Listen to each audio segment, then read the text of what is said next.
అన్ని రకాల వస్త్రాలపై up to 70% discount. నమస్తే, బ్లాక్ అండ్ వైట్కి స్వాగతం.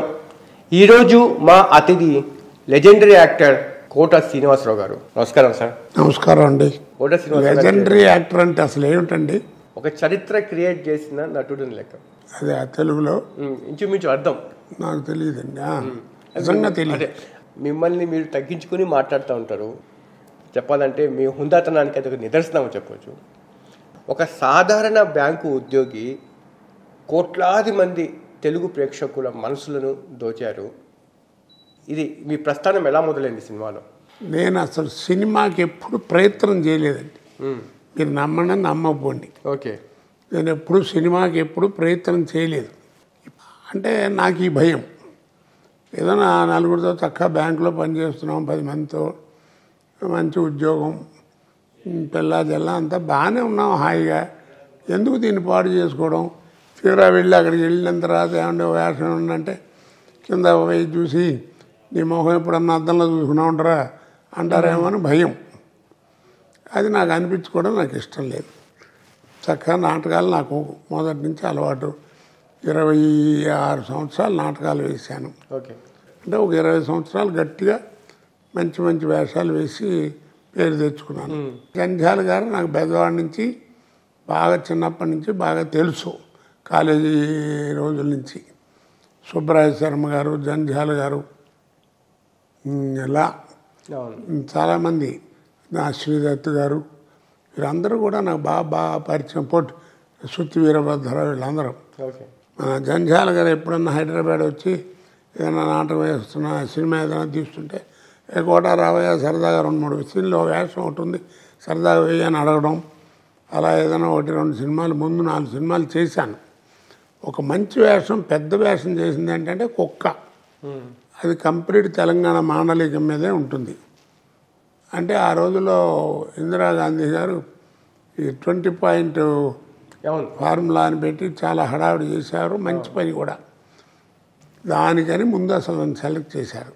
దాంట్లో నేను దేశరాజ హనుమంతు గారు, నేను, సుబ్బరాయ శర్మ గారు, ఇంకో ఇద్దరు, తర్వాత మన తెలంగాణ శకుంతల గారు అన్న పోయింది పాపం ఆవిడ, ఇలా చాలామంది, దేవదాస్ కనకాల గారి భార్య లక్ష్మి గారు, వీళ్ళందరూ కూడా యాక్ట్ చేసేవారు. అలా అలా అలా సినిమా అంతా వచ్చిందండి. సరే, తర్వాత నా జీవితం ఏంటో మీ అందరికీ తెలిసింది. ఇప్పుడు మీ పాత్రలు ఇంచుమించు ఒక 2-3 జనరేషన్ మీద బాగా ఇంపాక్ట్ చూపించింది. మా జనరేషన్లో బాగా కనెక్ట్ అయిన పాత్ర ఏంటంటే అహన పెళ్ళంటలో పిసినారి పాత్ర, జంధ్యాల గారు డైరెక్షన్లో. అంటే ఆ సినిమా మాత్రం సినిమా ఉన్నంతకాలం ఉంటుందండి అది. తర్వాత అన్నిటికంటే ఏమిటంటేనండి, అప్పటికి ఇప్పటికి తేడా. అప్పుడు హాస్యం, ఇప్పుడు కామెడీ. ఏముంది తేడా? అప్పుడు హాస్యం ఏమిటంటే ఎవరైనా, ఎన్నేళ్ళ వాళ్ళైనా, ఎప్పుడైనా, ఎక్కడైనా, ఎవరితోనైనా ఎప్పుడైనా చెప్పుకోవచ్చు ఆ ఇన్సిడెంట్లు. ఇప్పుడు వాళ్ళు అట్టా కాదుగా, కష్టం. కొన్ని వీళ్ళు చేసే కామెడీ ఎప్పుడు పడితే అప్పుడు చెప్పుకోలేము. అందుకే అది పైగా అది కూడా కాకుండా వాళ్ళే చెబుతూ ఉంటారు, ఇది కుటుంబ సమేత చూడదగ్గ సినిమా అని కదండి. అంటే ఇప్పుడు అంతా జబర్దస్త్ కామెడీ ఎక్కువగా ఫాలో అవుతున్నారు. కొన్నాళ్ళు పోతుందండి, అంతే. మనం ఏం చేయలేము. ఇప్పుడు సినిమా అనేది ఇప్పుడు లేదండి. నా ప్రకారం అంతా సర్కస్. ఈ టీవీలో జబర్దస్త్ కామెడీ వస్తుంది కదా, అవి చూస్తున్నప్పుడు మీకు ఎలా అనిపించింది? అనిపించడానికి ఏముందండి, దాంట్లో ఏముంటుంది? ఏదో 4 డైలాగులు మాట్లాడటం తప్ప, ఏదో బట్టలు గెట్లు వేసుకుని ఏదో చేయడం తప్ప. ఇప్పుడు అనసూయ గారు ఉంది, మంచి నటి, మంచి డాన్సరు, మంచి పర్సనాలిటీ, చక్కటి ఎక్స్ప్రెషన్ అన్నీ ఉన్నటువంటి ఆవిడ. మరి ఆవిడ చూడండి, మరి ఆ ప్రోగ్రాంలో ఆ డ్రెస్సు కొంచెం నాకెందుకో నచ్చదు. డ్రెస్సుగా చక్కగా మామూలుగా ఉంటే అలాంటి అందమైన ఆవిడ ఎట్లా వస్తే చూడరండి, చక్కగా చూస్తారు కదా. ఇప్పుడు రోజా గారు దాంట్లోనే అదే ప్రోగ్రాం వస్తే చూడట్లా, అది ఒక్కటే నాకు నచ్చదు. మిగిలినంతా ఏముందండి, వాళ్ళు చేసింది ఎట్లా ఉందంటే వాళ్ళకి ఏమైనా స్టాండర్డా ఏమైనా ఉందా? ఏదో లక్కీగా వచ్చింది, శుభ్రంగా జరుగుతుంది, వెళ్ళిపోతున్నా. అంటే ఒకట్లేండి, ఇప్పుడు డ్రెస్లు ఎవరి డ్రెస్లు వాళ్ళ ఇష్టం కదా అని చెప్పి, ఎవరి డ్రెస్ అనేది వాళ్ళ ఇష్టం కదా. మనము అలా అనకూడదండి, తప్పు. ఇప్పుడు మీరు టీవీ యాంకరు మీ ఇష్టం వచ్చాడు మాట్లాడినిస్తారా మీ ప్రొడ్యూసర్లు కానీ ఎవరన్నా? లేదండి, అవతల వాళ్ళ గౌరవాన్ని తగ్గించే విధంగా అది మాట్లాడతానంటే. ఇప్పుడు ఇక్కడ ఏంటంటే స్త్రీ పురుషులు అని రెండు ఉన్నాయి. ఇక్కడ ఆవిడ మీద గౌరవం ఉంది కాబట్టి అట్లాంటి లేకుండా చక్కగా చేస్తే బాగుంటుంది అన్నాను. అక్కడ చేస్తే ఏముంటుందంటే ఆన్సర్ లేదు. అవును, మీరు వయసులో బాగా ఉన్నప్పుడు ఎన్నో సినిమాలు చేశారు, కానీ ఆ సమయంలో వివాదాలు ఏం రాలేదు. ఇప్పుడు వయసు మీద పడినప్పుడు ఎక్కువ సినిమాలు చేయనప్పుడు ఎక్కువ వివాదాలు ఎందుకు వస్తున్నాయి సార్? నా మీద ఏం వివాదాలు వచ్చాయి? ప్రకాష్ రాజు కాలి గోటికి కూడా కోట శ్రీనివాసరావు పనికిరారు అన్న వ్యాఖ్యలు మీరు విన్నప్పుడు, ఆరోపణలు మీకు మనసు చివుక్కుమనలేదా? ఇప్పుడు ఈ ప్రశ్న ఎందుకు వేశారు నన్ను? ఆయన ఆ మాట మాట్లాడటం మంచిది కాదు అని మీకు అనిపించబట్టే కదా. అద్దాలు నాకు ఏమండి, నటుడుగా ఎవరు గొప్ప ఎవరు తక్కువ అని కాదు. మనకి పెద్ద గుమ్మడిగా అంత టాలెంట్ ఉంటే కుదరదు. అవును, ఆవిడంత అదృష్టం కూడా ఉండాలి. అవును, ఆ రెండు ఉన్నవాడే కోట శ్రీనివాసరావు. అతనికి ఈ గురించి ఎప్పుడు ఏమీ మాట్లాడేవాడిని కాదు. ఆర్టిస్ట్గా ఎవరి క్వాలిఫికేషన్ వాళ్ళది, భగవంతుడు ఉన్నాడు చూపించడానికి. కానీ మీరు చివరిలో చేసిన ఈ కామెంటు ప్రకాష్ రాజ్ ఓటమికి కారణమైన ఒక 10-15 కారణాల్లో ఇది కూడా ఒక కారణమని అనుకుంటున్నారు కోట అనుకోనివ్వండి. ఇప్పుడు నేను ఏదైనా తప్పు మాట్లాడాను అనుకోండి ఎలక్షన్ టైంలో, అది డెఫినెట్గా బ్యాడ్ జరుగుతుంది.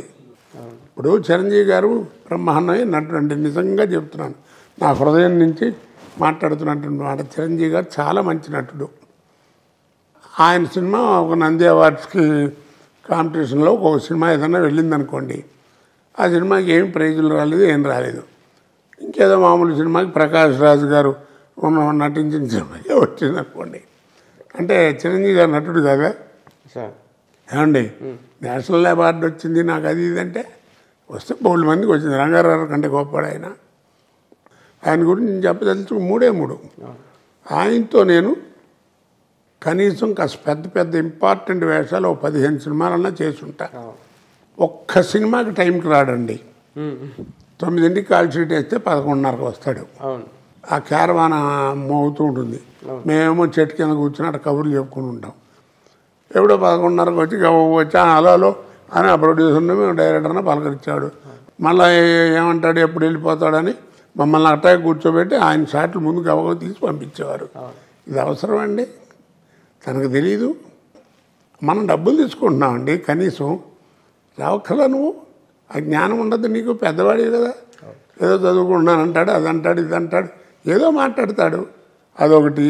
2, ఒక్క ఆర్టిస్ట్తో తోటి ఆర్టిస్ట్తో చక్కగా కూర్చుని బాగున్నావా, ఏమన్నా ఏమనుకోదు, ఎలా ఉన్నారు, లేట్ అయిందయ్యా, పాపం మిమ్మల్ని అందరినీ కూర్చోబెట్టించాను ఏమనుకోకు అని అని ఎవరితోనో మాట్లాడాడు ఆర్టిస్ట్తో. తర్వాత ఇంకోటి మూడోది ముఖ్యమైనటువంటిదండి, మా అసోసియేషన్కి ఆయన ప్రెసిడెంట్గా నిలబడ్డాడు. అదే మా అసోసియేషన్ అతన్ని 2-3 సార్లు సస్పెండ్ చేసింది. ఒక్క జనరల్ బాడీకి వచ్చిందని నాకు తెలియదు, ఎక్కడ సంతకాలు పెట్టలేదు, ఏమి నీకేం అర్హత ఉంటుంది కోట శ్రీనివాసరెడ్డి మాట్లాడటానికి? ఏం పెద్ద గొప్ప అని నాగబాబు గారు వాళ్ళు ఏదో అన్నారు, నేనేం అనలేదు, ఇదే అడిగాను. సరే నేను మాట్లాడడం తప్పు, మరి ఆయనకి అద్దం ముందు కూర్చొని ఆయన చూసుకోమనండి. ప్రకాష్ రాజ్ అలా ఉంటే చిరంజీవి గారు ఓ పక్క, పవన్ కళ్యాణ్ గారు ఇంకో పక్క, వీళ్ళిద్దరు లేకపోతే అసలు నాగబాబు గారు ఏంటండి, మామూలు నటుడు. ఆయనే ఉత్తమ నటుడు కాదు, గొప్ప నటుడేం కాదు, ఇదేం కాదు. ఎందుకు ఆయనకి నాగబాబు గారు ప్రకాష్ రాజు గారిని ఇష్టం వచ్చినట్టు తిట్టాడు. మీ అందరికీ తెలుసు కదా. వాడికి డిసిప్లిన్ లేదు, పాడు లేదు, షూటింగ్లు పోస్ట్ పోన్ అవుతున్నాయి, షెడ్యూల్ మారుతున్నాయి. ఇప్పుడు నాగబాబు మీ మీద ఆ కామెంట్ చేయడం మీ మీద అది ఆయనకి ఉండాలి సార్. నేనేమన్నా అన్నాను ఆయన్ని? ఇప్పుడు కూడా నేను కామెంట్ చేశాను. ఎస్, ఓ పక్క చిరంజీవి గారు, ఓ పక్కన పవన్ కళ్యాణ్, లేకపోతే నా బాబు ఏంటి చెప్పండి? పోనీ పెద్ద యాక్టరా, పెద్ద పొలిటీషియనా, ఏముందండి ఈ క్వాలిఫికేషను? అంటే వాళ్ళ అన్న అతని భుజాల మీద ప్రకాష్ రాజ్ని గెలిపించుకొని తీసుకురామని చెప్పి ఒక బాధ్యత పెట్టారు. పెట్టే ఉండొచ్చు సార్, బోళ్ళు మంది ఏమైనా జరిగి ఉండొచ్చు, నేను కాదంట్లా. ఆ మాట ఏమిటండి? నేను అట్లాంటి మాట ఒక్కటి మాటతో ఊరుకుంటారు? మొత్తం టీవీలో నాకు గోలగోలు చేసి వదిలేవారు 4 రోజులు. అవునా కదా? ఏంటది అర్థం ఉండక్కల్లా నాకు అతని మీద ఎందుకు కోపం? నేను ఏమైనా అన్నానే, ఉన్నమాట చెప్పాను. ఏం మాట అది? బాబుమోహన్, కోట శ్రీనివాసరావు వాళ్ళు ప్రకాష్ రాజు నటన కాలి కోటికి పనికిరారని ఏదో అన్నాడు. ఏమిటి చెప్పండి, పోనీ ఆయన ఎవరికి పనికి వస్తాడు? ఏమన్నామని ఆయన్ని?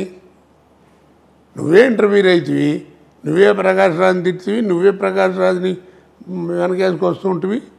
ప్రకాష్ రాజు చాలా గొప్పవాడు, అది ఇది ఓటేయాలి మీరు ఏమైంచారా అంటివి. మేమన్నా కాదన్నావా ఏంటి? ఆయన కూడా మా సభ్యత్వానికి రాజీనామా చేశారు. చేయనివ్వండి సార్, ఇప్పుడు ఉండి ఉపకారం ఏముంది ఇట్టండి వాగుడు తప్ప. సార్ ప్రకాష్ రాజ్ ఓటమి చిరంజీవికి ఏదైనా ఆపాదిస్తారా? చిరంజీవి ఓటమిగా అలా భావించే పరిస్థితి కనిపిస్తుందా ఇండస్ట్రీలో? ఏమోనండి, ముందు ఏం జరుగుతుందో ఎవరికి తెలియదు, కాలమే నిర్ణయించాలి. నేను ఒక రోజున చిరంజీవి గారితో నేను ఎలక్షన్ ముందు మాట్లాడిన మాట వాస్తవం.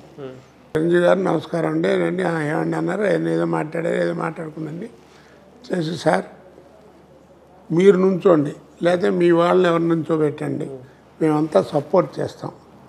కానీ మీరుగా మీలాంటి స్టేచర్ ఉన్నటువంటి గొప్పవాళ్ళు ప్రకాష్ రాజ్ గారిని సపోర్ట్ చేయటం మంచిది కాదు, నాకు మంచిది కాదు అనిపించింది, చెప్పాల్సింది చెప్పాను అన్నాను.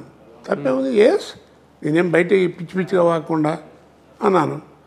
ఆయన నాతో ఉన్నారంటే ఏదో అవి ఇవి మాట్లాడి, కోటయ్య ఏం లేదే ఓ రోజు వచ్చాడు ఇలా ఎలక్షన్లో నుంచుంటున్నానన్నాడు, మంచిదా బెస్ట్ ఆఫ్ లక్ అన్నాను. చిరంజీవి అంటే మీరు చెప్పిన ప్రకారం చిరంజీవి సపోర్ట్ లేదా సార్ ప్రకాష్ రాజ్కి? ఏమోనండి, ఎవరికి తెలుసు. అది మీరు చెప్పిన ప్రకారం అయితే ఇంకా ఆయన లేదని అనుకుంటున్నా నేను. ఉంటే ఉండదు, దాని తప్పేముంది. ఇప్పుడు పవన్ కళ్యాణ్ చిరంజీవి గారు అబ్బాయి వాళ్ళు వెళ్ళారు, ఓట్లు వేసారు, వేసింది సార్. అలాంటి వాళ్ళు కాదు, ఎంతోమంది వేయకపోతే 294 ఓట్లు ఎట్టా వచ్చినాయి అతనికి. ఏదో నాన్ తెలుగు అంటారు, ఎవడన్నా నిన్ను ఇవాళ మాట్లాడటం కాదు. నేను 1994 నుంచి మాట్లాడుతున్నాను. 4.5 రోజులు హంగర్ స్ట్రైక్ చేశాను. ఓకే, తెలుసో మీకు తెలీదు.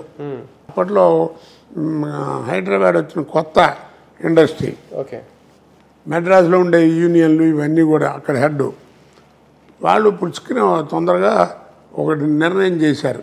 ఓకే, మీ హైదరాబాద్ వాళ్ళకి ఎవరికి మెంబర్లుగా చేర్చుకున్నా తప్ప వాళ్ళకి పెద్ద వర్క్ రాదు, నేర్చుకోవాలి, ఆ నేర్చుకున్న తర్వాత చూద్దాం. కాబట్టి ఫైటర్లు కానీ డాన్సర్లు కానీ ఎవరైనా సరే 4 చొప్పున వాళ్ళని మిమ్మల్ని నిల్వ చేస్తాం, వచ్చి చేసి నేర్చుకోండి అని చెప్పి మొదలెట్టారు. దానికి నెగైనెస్ట్ ఇట్లా నువ్వెవడో చెప్పడానికి, ఊరికే కబుర్లు కాదు. చేశాడు అయినా ఏమన్నా చేశాడా? అన్నమాట. అంటే ఇవన్నీ చేయాలన్న ఆత్మ ఉంది, ఆత్మ ఎవడికి లేదు. సార్ రిజల్ట్ చూసిన తర్వాత ప్రకాష్ రాజ్కి వ్యతిరేకంగా చాలామంది ఏకమయ్యారు అని అనిపిస్తూ ఉంది. అంటే నందమూరి కుటుంబము బాలకృష్ణ సపోర్ట్ కూడా మంచు విష్ణుకే ఉన్నట్టుగా అనిపించింది. మీరు ఏమంటారు సార్? క్లియర్గా తెలుస్తోంది కదా, లేకపోతే మంచు విష్ణుకి అన్ని ఓట్లు ఎట్టా వస్తాయి?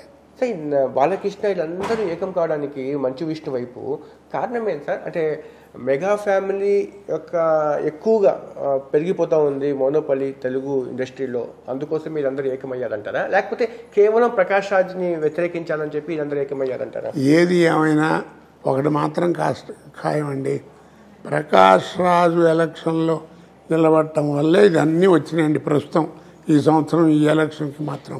ఏమండి, అలాగే ఇప్పుడు ఏదో మోహన్ బాబు గారు ఏదో పోస్టల్ బ్యాలెట్ మీద మోసం చేశాడు, తప్పు చేశాడు అంటున్నావు. అది నాకు నీకు అందరికీ మైక్ పట్టుకుని చెప్తే సుఖం. వెళ్ళి శుభ్రంగా ఆయనతో కూర్చొని ఏమండి తప్పు కదా అని అడగండి. సార్ మీకు చిరంజీవి తెలుసు, మోహన్ బాబు తెలుసు.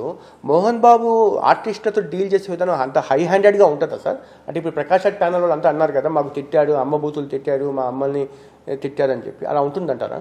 నాకు తెలిసి మోహన్ బాబు కోపిస్ట్ అండి, కానీ మంచి మనిషి అండి, మంచి మనిషి, ఎవరికి హాని చేసే రకం కాదు. కాకపోతే ఏంటంటే కొంచెం మాట కర్కశంగా ఉంటుంది, చాలా కర్కశంగా ఉంటుంది.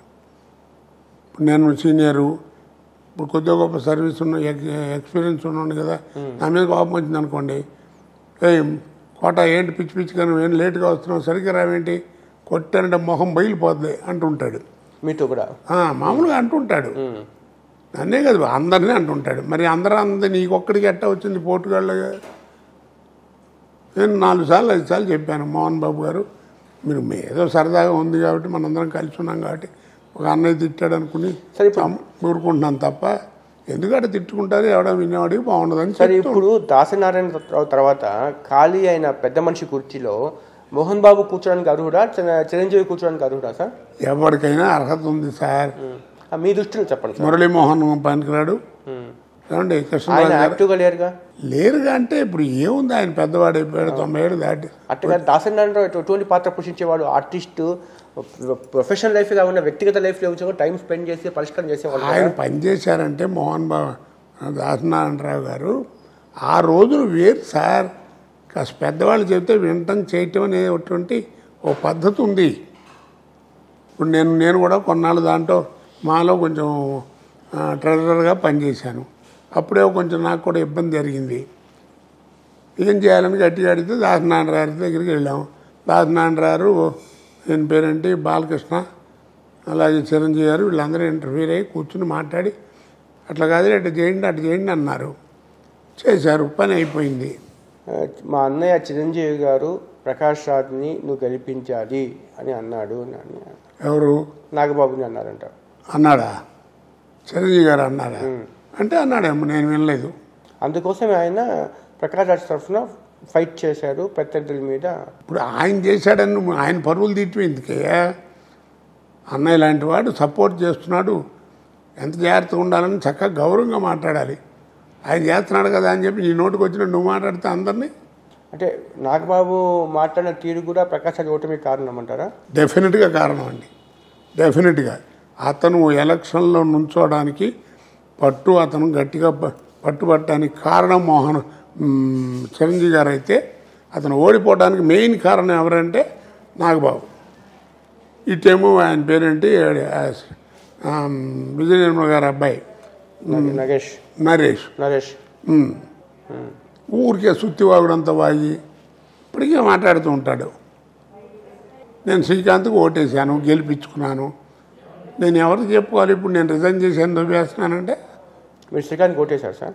వేశానండి, ఎవరన్నా వేయలేదని. మోహన్ బాబుకి నాకున్నటువంటి అనుబంధం చాలా గొప్పది, దాన్ని కూడా విస్మరించేశాను. మిగతా వాళ్ళకి ఎవరికి వేశారు? నా ఇష్టం వచ్చిన వాళ్ళకి అతనికి చెప్తున్నానండి, అతను రిజైన్ చేశాడు కాబట్టి.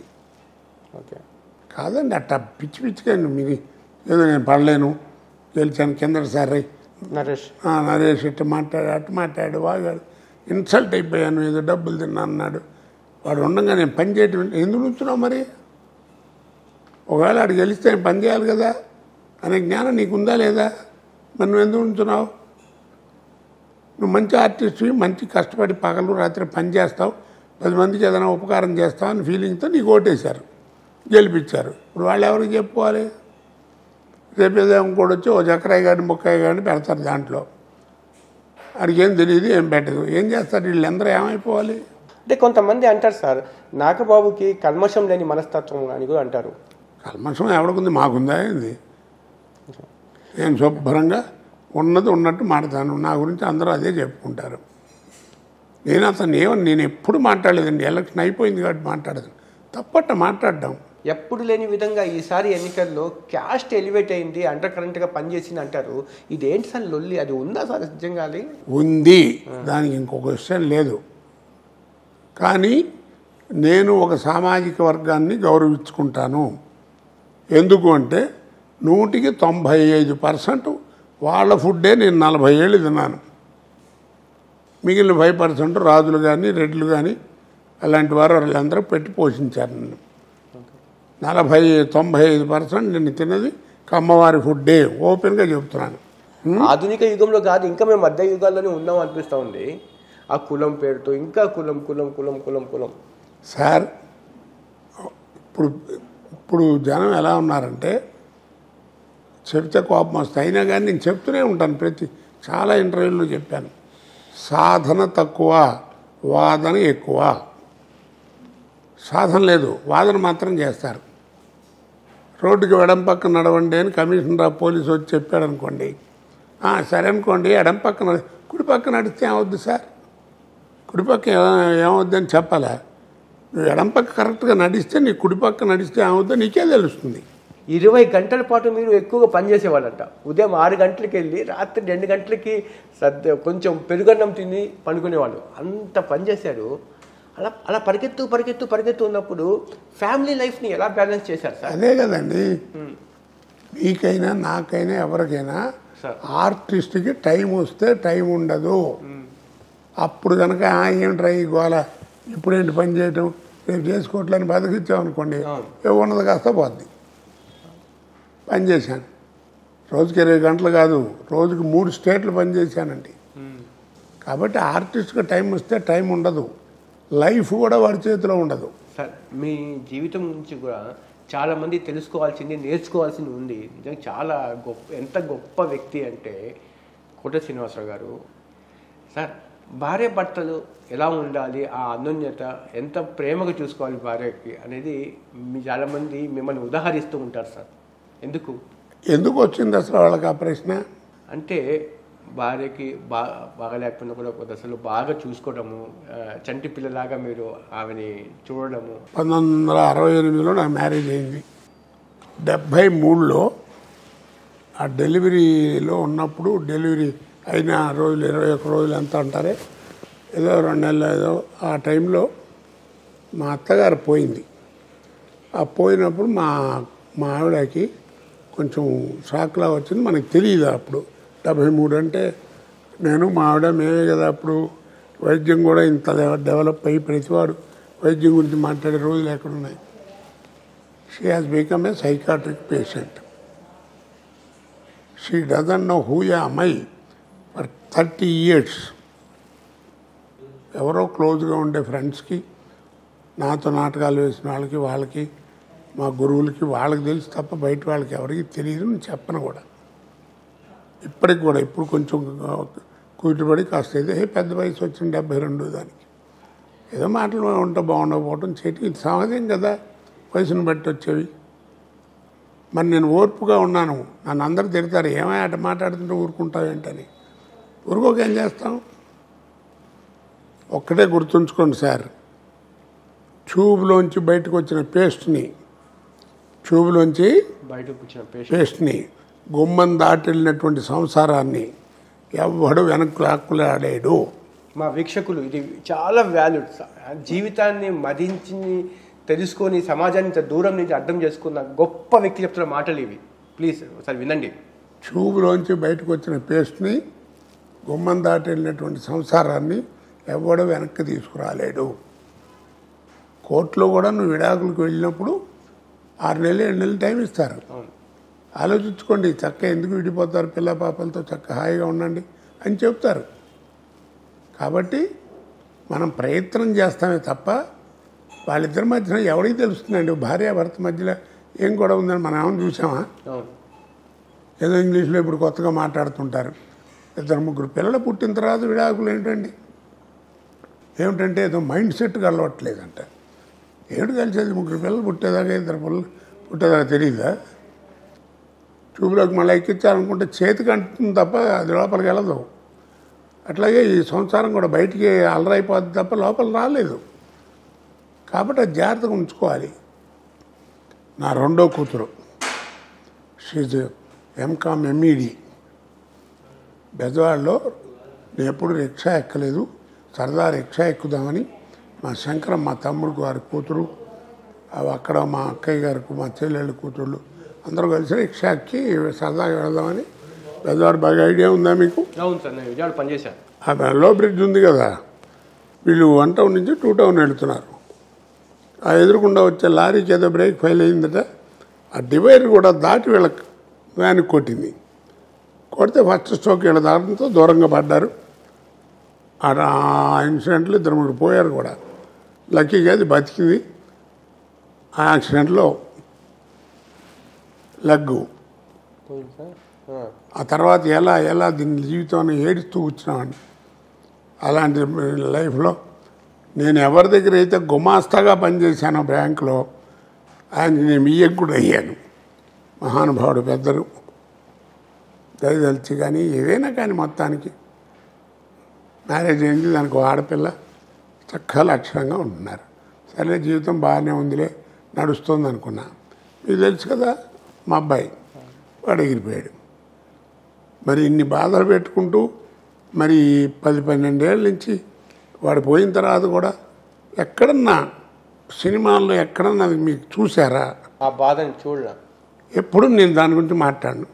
భగవంతుడు ఎంత పేరు ఇచ్చాడో అంత కష్టాలు కూడా ఇచ్చాడు, వీటిని తట్టుకునే గుండె కూడా ఇచ్చాడు.